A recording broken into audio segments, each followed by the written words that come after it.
नमस्कार। वर्ष 2023 की कुछ प्रमुख योजनाओं के बारे में जानते हैं जो लगभग सारे इम्पोर्टेंट एग्जाम में आएंगे। देखिए, पहली स्कीम के बारे में देखते हैं, अमृत धरोहर योजना। ये योजना शुरुआत नरेंद्र मोदी जी ने की। इसका उद्देश्य था कि आर्द्र भूमियों का संरक्षण करना और इको टूरिज्म का डेवलपमेंट करना। फिर है पीएम प्रणाम योजना। इसका जो टारगेट था, जो उद्देश्य था, वो ये था कि रासायनिक उर्वरकों के उपयोग को कम करना। फिर आता है पीएम डिवाइन योजना।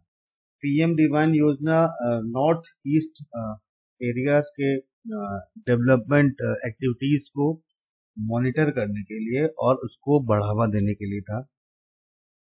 पीएम पोषण योजना। पीएम पोषण योजना एक्चुअली वो मिड डे मील योजना का नाम थोड़ा बदल दिया गया है और उसकी जो टेन्योर है, अवधि है, वो 5 साल के लिए बढ़ा दी गई है। और जो मिड डे मील योजना थी उसका नाम पीएम पोषण योजना हो गई है। फिर आते हैं हम मित्र योजना, MITRA। इसका जो उद्देश्य है वो है कपड़ा उद्योग में निवेश को आकर्षित करने के लिए। फिर आते हैं मिष्टी योजना। मिष्टी योजना जो जारी करता है वो पर्यावरण, वन एवं जलवायु परिवर्तन मंत्रालय है। वित्त मंत्री निर्मला सीतारमण द्वारा पेश किए गए बजट में 2023-24 में ये शुरू किया गया है। इसका उद्देश्य है भारत के तटीय प्रदेशों में मैंग्रोव वनों को संरक्षित करना। फिर हम आते हैं माहिर मिशन में, MAHIR। माहिर मिशन जो है वो विद्युत मंत्रालय ने जारी किया है और इसका उद्देश्य जो है वो है विद्युत क्षेत्रों में नवीन टेक्नोलॉजीज के स्वदेशी अनुसंधान, स्वदेशी रिसर्च या इंडिजीनियस रिसर्च के माध्यम से और विकास करना। फिर आते हैं महिला सम्मान बचत पत्र योजना। इसको वित्त मंत्रालय ने जारी किया है और इसका उद्देश्य है महिलाओं के निवेश को बढ़ावा देना। जो महिलाएं निवेश करती हैं उसको बढ़ावा देने के लिए बनाया गया है।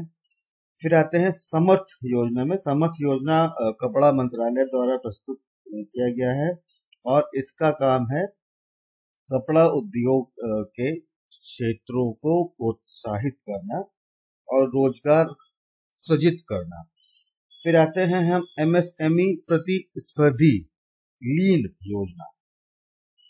इसको MSME मंत्रालय ने जारी किया है और इसका काम है MSME में जो भी फर्म्स हैं, जो कंपनीज हैं, उनके बीच आपस में एक कंपटीशन, हेल्दी कंपटीशन बना के उनका विकास करना। फिर आते हैं अमृत भारत स्टेशन योजना। अमृत भारत स्टेशन योजना रेलवे मंत्रालय ने जारी किया है। इसका काम है रेलवे स्टेशनों को नवीनीकरण करना। फिर आते हैं पावरथॉन 2022। इसको केंद्रीय ऊर्जा मंत्रालय ने जारी किया है। इसका काम है बिजली की आपूर्ति और बिजली वितरण में जो मौजूदा समस्याएं हैं उसको दूर करना, उसका समाधान करना। फिर आते हैं हम नमस्ते योजना में। नमस्ते योजना सामाजिक न्याय एवं आधिकारिक मंत्रालय और आवासीय और शहरी मामले के मंत्रालय ने जारी किया है। थोड़ा बड़ा है।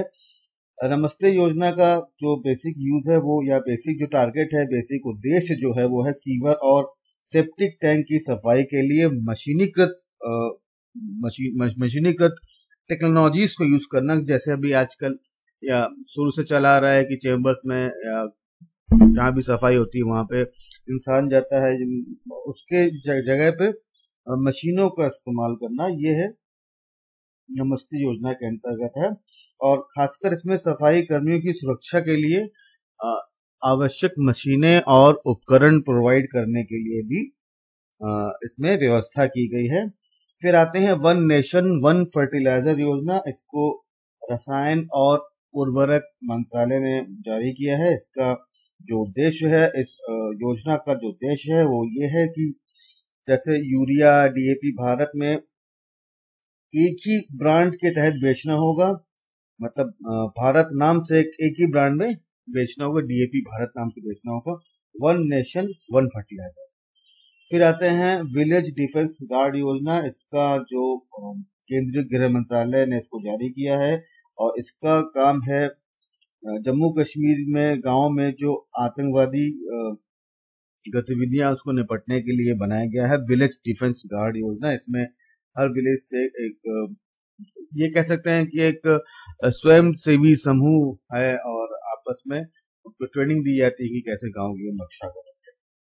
फिर आते हैं युवा 2.0 योजना। इसको शिक्षा मंत्रालय ने जारी किया है। इसका काम है 30 वर्ष के कम आयु के युवा लेखकों को प्रोत्साहित करना। 30 वर्ष से कम के युवा लेखकों को प्रोत्साहित करना।